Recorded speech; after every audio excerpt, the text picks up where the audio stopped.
তিরমিজি শরীফের 2305 নম্বর হাদিস এটা।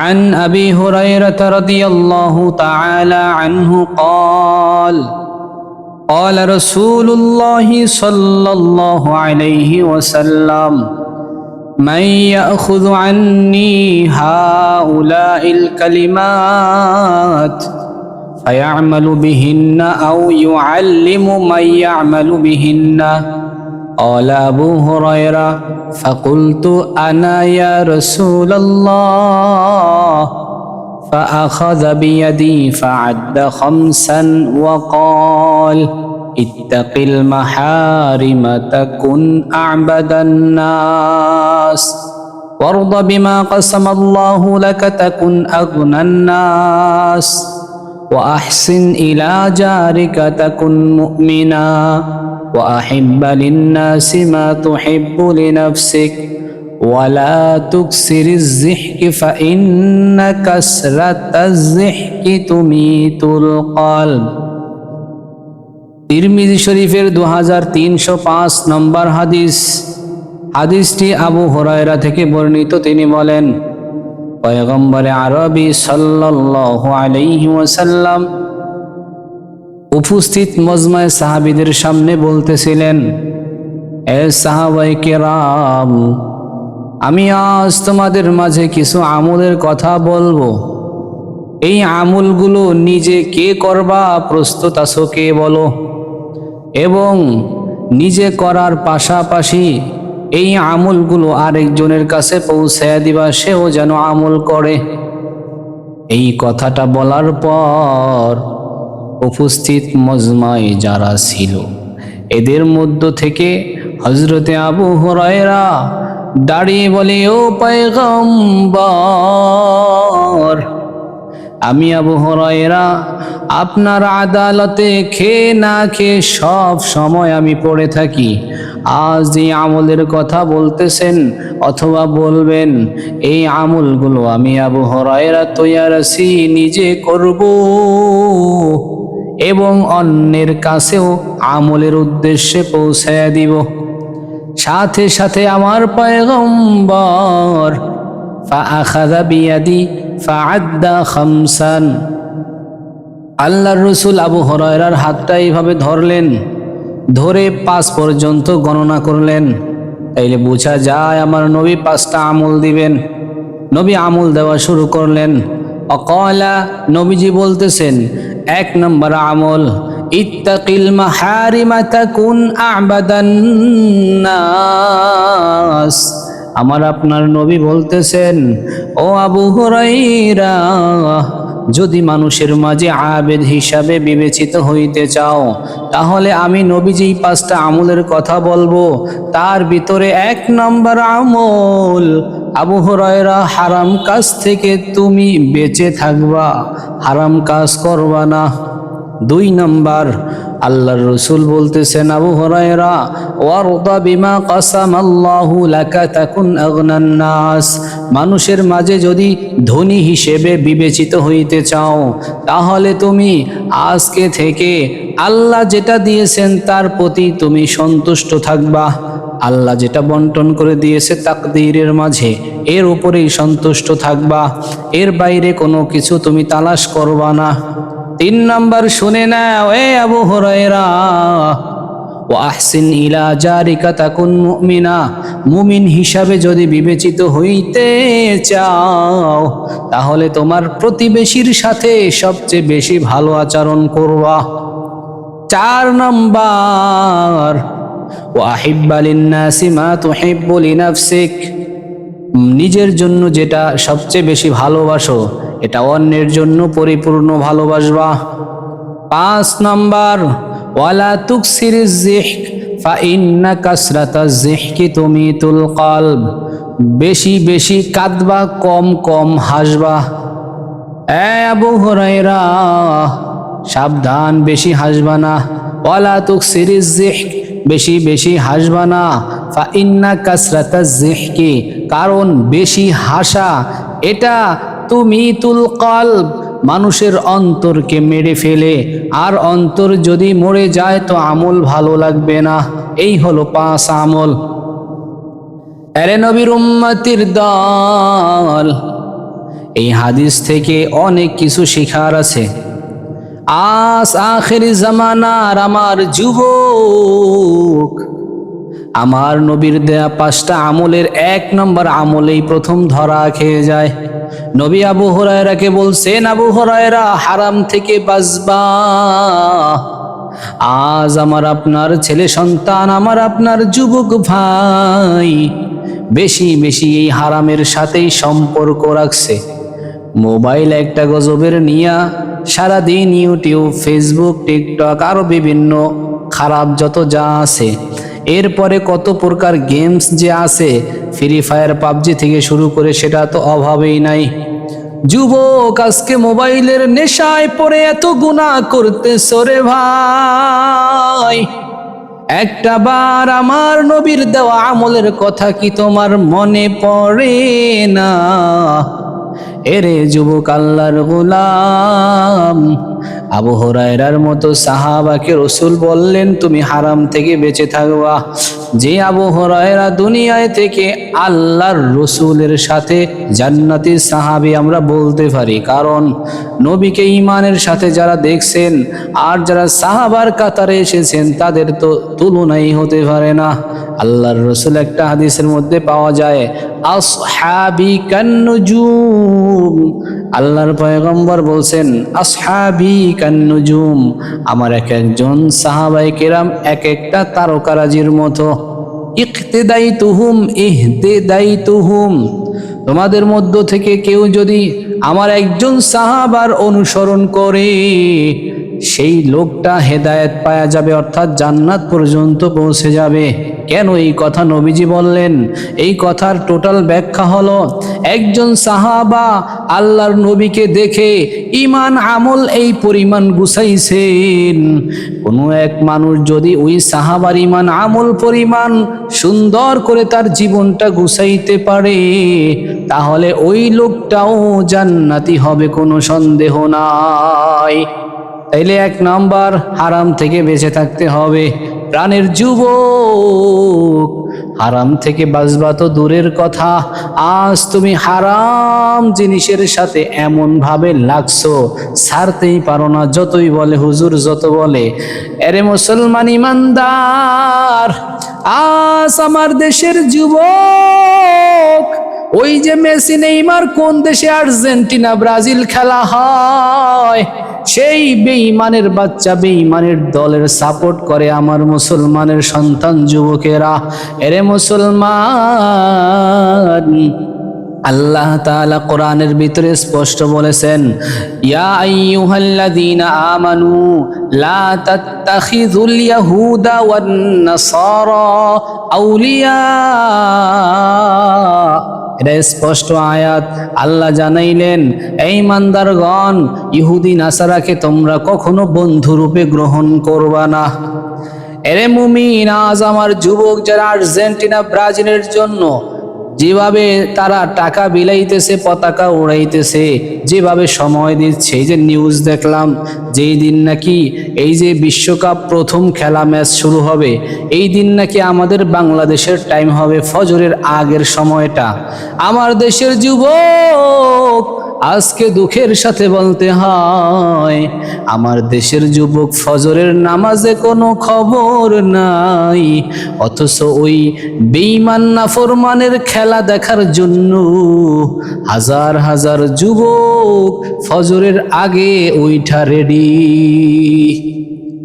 এর যুবক, কপালটা পুড়ে গেছে রে ভাই।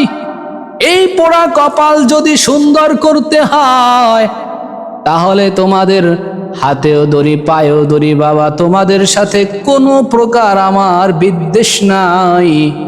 তোমাদেরকে মায়ার নজরে বলি, তুমি যদি বলো হুজুর পা দুটো ধরলে আমি গুনাহ ছেড়ে দিব, আমি মুফতি আজিজুর রহমান সিদ্দিকী আজ তোমাকে কথা দিলাম, মিডিয়ায় সবাই দেখবা, কোন যুবক আসো আসো, তুমি যদি বলো যে হুজুর একা একা ধরলে হবে না, আমাকে বাইতুল মুকাররম মসজিদের সামনে সবার সামনে যদি আপনি পায়ে ধরতে পারেন তাইলে আমি গুনাহ ছেড়ে দেব। আল্লাহর কসম একবার, আল্লাহর কসম দুইবার, আল্লাহর কসম তিনবার আল্লাহর নামে শপথ করে আমি তোকে জানায়া দিলাম রে যুবক, পৃথিবীর যেই জায়গায় গিয়ে তোর পা ধরলে তুই গুনাহ ছাড়বি, আমি অধম ওই জায়গায় গিয়ে তোর পা ধরতে রাজি আছি। আর কিভাবে বলতাম আমার যুব সমাজ যদি এর পরেও গুনাহ না ছাড়ে, আমি তো মনে করি এর চাইতে সহজ ভাষায় বলার মতো আমি গুনাহগারের কাছে আর ভাষা নাই। আরে নবীর উম্মতের দল, যাই হোক বলতেছিলাম, এক নাম্বার হারাম কাজ থেকে বেঁচে থাকতে হবে। নবী এবার বললেন দুই নাম্বার, যদি তুমি মানুষের মাঝে নিজেকে ধনী হিসাবে বিবেচিত করতে চাও তাহলে তোমাকে কি করতে হবে? ওয়ারদা বিমা কাসামাল্লাহু লাকা তাকুন আগনান নাস, আল্লাহ যেটা বন্টন করে দিয়েছেন অর্থাৎ তোমার তাকদিরে যেটা তুমি পেয়েছো এটার উপর সন্তুষ্ট থাকবা। আজ অনেক মানুষ কোটিপতি যারা তাদের দিকে তাকায় বলে আল্লাহ আমাকে ওই কোটিপতি বানাইলো না কেন? আরে তোমাকে আল্লাহ কোটিপতি বানায় নাই, এইটার ভিতরেই খায়ের আছে। আল্লাহ যাকে কোটিপতি বানাইছেন এটা তার ব্যাপার, আর তোমাকে আল্লাহ যেইভাবে রেখেছেন এটা তোমার জন্য গ্রহণযোগ্য মনে করবা। কারণ রাসূল একটা হাদিসের মধ্যে স্পষ্ট বলেছেন, আত-তাকদীরু মা লা ইয়ারুদ্দুহু, তাকদিরে যা আছে এটা কোনো দিন কেউ ফিরিয়ে নিতে পারবে না। তোমার তাকদিরে যদি থাকে তুমি পৃথিবীতে গরিব হিসাবেই থাকবা, তাহলে তুমি যতই চেষ্টা করো গরিবই থাকবা। আর তোমার তাকদিরে যদি থাকে কথার কথা 5 বছর পর তুমি কোটিপতি হয়ে যাইবা, পৃথিবীর কেউ তোমাকে ঠেকায় রাখতে পারবে না। কোনো না কোনো ভাবে আমার আল্লাহ তোমাকে কোটিপতি বানায়া দিবেন। অতএব তাকদীরের প্রতি পরিপূর্ণ বিশ্বাস স্থাপন করো, তাকদীরের বাইরে লাফালাফি কইরো না, আল্লাহর ইবাদত করো, আল্লাহর হুকুমগুলো মানো, আর আল্লাহ তাআলার সব হুকুম মেনে আল্লাহকে বলো আল্লাহ তুমি যেভাবে রাখছো তাকদীর অনুযায়ী আমি ওইভাবেই সন্তুষ্ট থাকতে চাই। তবে তোমার কাছে আমার একটা বিশেষ আরজি, মরণের আগে একবার হলেও সোনার মদিনায় ঘুরে নিয়ে আসবা। মদিনায় যাইতে মনে চায়নি? আহা, মদিনা যাইতে পারলাম না, মদিনা দেখতে পারলাম না, আমি অসহায় তাই এত দূরে রই, আমি অসহায় তাই এত দূরে রই, শুধু সালাম জানাই, মদিনা যাইতে পারলাম না, মদিনা দেখতে পারলাম না। মদিনা নাম কত সুন্দর,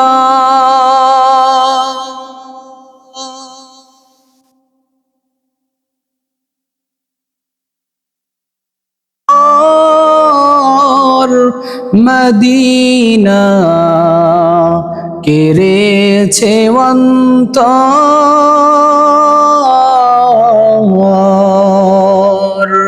ওই মদিনার পথের ধুলি আমি মাখতে পারলাম না, মদিনা যাইতে পারলাম না, মদিনা দেখতে পারলাম না। মদিনা নাম কত মধু,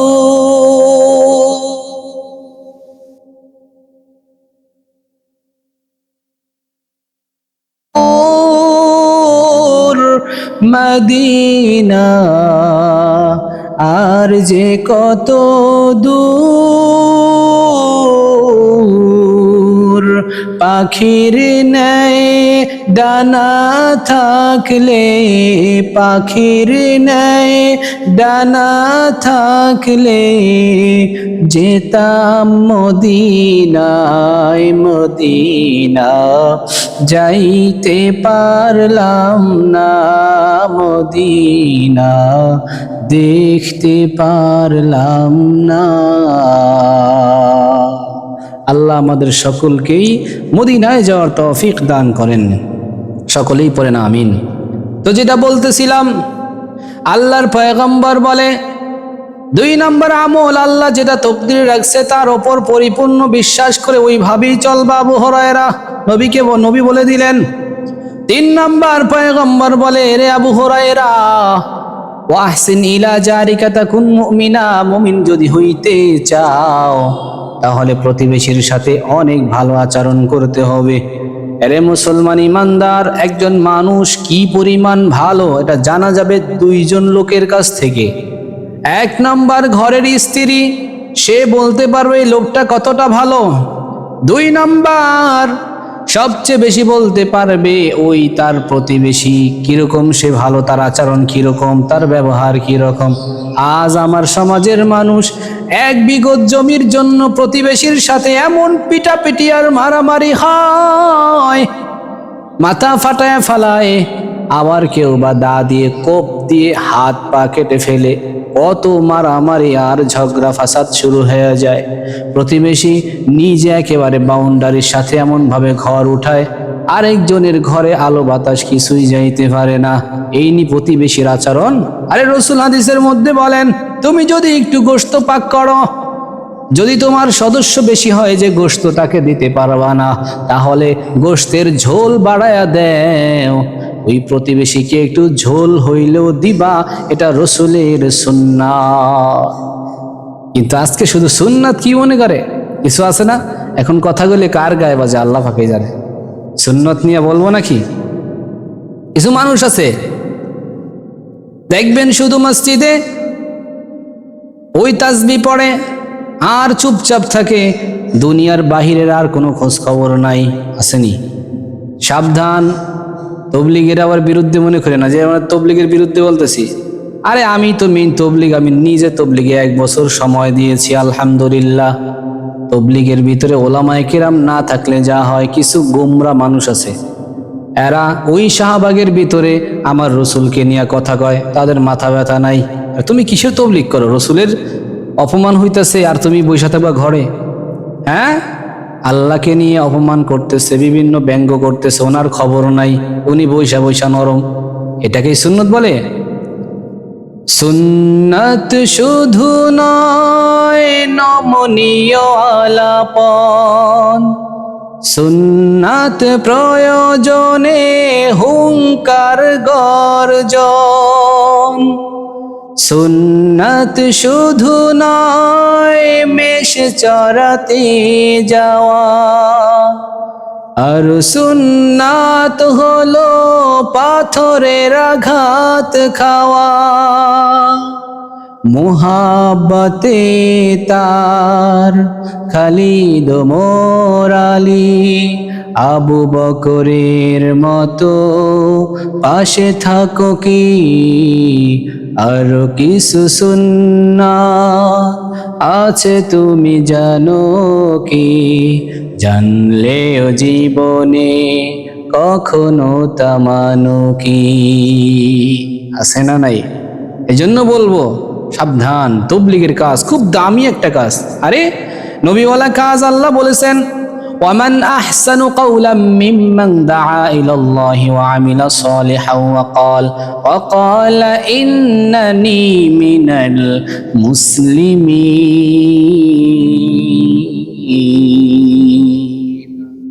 আল্লাহ বলে ওই ব্যক্তির কথার চাইতে সবচেয়ে দামি কথা আর কার হইতে পারে? যেই ব্যক্তি আমি আল্লাহর দিকে মানুষকে ডাকে এবং নিজে নেক আমল করে, ওই লোকই বলতে পারে ওয়াকালা ইন্নানি মিনাল মুসলিমিন, আমি মুসলমানের মধ্যে একজন। তাইলে যারা দাওয়াত ও তাবলীগের মেহনত করে তার দরকার আছে না নাই? হ্যাঁ, অবশ্যই আছে, এবং এটা দামি কাজ। ভিন্ন আরেক আয়াতে আল্লাহ আমার নবীকে বলতেছেন এ পয়গম্বর, সূরা ইউসুফের শেষের দিকে আসছে। আল্লাহর রসুলকে আল্লাহ তাআলা সান্ত্বনা দিয়া বলতেছে, এ নবী আপনি বলেন, এই যে দাওয়াতের লাইনের যে পথটা আছে, এই পথটা বলেন যে এটা আমার এই পথ, আমি বুঝে শুনে আলা বাসীরাতিন আনা ওয়া মানিত্তাবা'আনি। আল্লাহ তাআলা সুন্দর করে তাকে বললেন নবীকে, উল হাযিহি সাবিলি আদউ ইলাল্লাহ, উল হাযিহি সাবিলি আদউ ইলাল্লাহ আলা বাসীরাতিন আনা ওয়া মানিত্তাবা'আনি। আল্লাহ নবীকে বলে, হে নবী আপনি বলেন, হাযিহি সাবিলি, এটা আমার পথ। সুবহানাল্লাহ, আমার পথ মানে একটু ব্যাখ্যাটা পরে বলতেছি। হাযিহি সাবিলি, এটা আমার পথ, অতএব তোমরা এই পথে চলো। আলা বাসীরাতিন আনা ওয়া মানিত্তাবা'আনি, আমি দেখে শুনে বুঝে এই পথে চলছি, অতএব আমার এই পথ, এটা তোমরা আমার ইত্তেবা যারা করবে তাদের জন্য এটা এই পথ। অর্থাৎ এই কথাটার ব্যাখ্যা হলো সূরা ইউসুফের টোটাল কাহিনী আল্লাহ নবীকে প্রথম শুনাইলেন। আল্লাহ নবীকে বুঝাইলেন, পয়গম্বর, আমার একজন বন্ধু ইউসুফ আলাইহিস সালাম দুনিয়ার জমিনে আসলেন, আসার পর তার ভাইয়েরা সবাই তাকে কূপের মধ্যে ফেলে দিলেন। সেখান থেকে আমি আল্লাহ তাকে যেভাবেই হোক, ঘটনা আপনারা সবাই জানেন, ওই আজিজে মিসর তাকে কিনে নিয়েছে, আমি আল্লাহ তাকে পছন্দ করায় নেওয়াইছি। সেখানে ওই জুলাইখার সাথে যেই মিথ্যা একটা ঘটনা জুলাইখা রটাইছিল, সেখানেও আল্লাহ তাকে সত্যায়িত করেছেন একজন ছোট বাচ্চার মাধ্যমে। ছোট বাচ্চা সাক্ষী দিয়েছে যে জুলাইখার মিথ্যা অপবাদে ওইটা জুলাইখা সম্পূর্ণ মিথ্যা কাহিনী ঘটাইছে, আপনি নির্দোষ প্রমাণ এটা করেছেন। এর মাঝখানে আবার ওই ইউসুফ পয়গম্বর ওই জেলখানার মধ্যেও ছিল। এই যে লম্বা ঘটনা, কূপের মধ্যে পড়ে যাওয়া, জুলাইখার সাথে এই কাহিনী, এরপরে জেলখানার ভিতরে থাকা, এই সব কিছু হওয়ার পর এবার আল্লাহ তাআলা ইউসুফ আলাইহিস সালাম এই লম্বা ঘটনা শুনে বলে, নবী আমার, এবার আপনিও বলেন দাওয়াতের লাইনটা, দাওয়াতের এই পথটা, এটা সহজ পথ না, এটা একটা কঠিন পথ। উল হাযিহি সাবিলি, হে নবী আপনি বলেন এইটা আমার পথ। আদউ ইলাল্লাহ, আমি মানুষকে আল্লাহর দিকে ডাকি। আলা বাসীরাতিন, আমি দেখে শুনে বুঝেই ডাকি। আনা ওয়া মানিত্তাবা'আনি, এটা আমার পথ, এবং অমানিত্তাবা'আনি, যারা আমার ইত্তেবা করবে, অনুসরণ করবে, এটা তাদেরও পথ। অতএব এই দাওয়াতের লাইনের পথ, এইটাকে কোনোভাবেই অস্বীকার করার সুযোগ নাই। আমি আবারও বুঝাইয়া বলি, আমাকে ভুল বুঝবেন না, আমি এইটাই বুঝাইলাম, যারা শুধু কিছু মানুষ তাবলীগে 1 চিল্লা 2 চিল্লা 3 চিল্লা দেওয়ার পর এখন তারা জিহাদ মানে না, আল্লাহর নবীর ইজ্জত হেফাজতের জন্য ওলামায়ে কেরাম যখন রাস্তায় ডাক দেয়, রাজপথে ডাক দেয়, তখন তারা আসে না।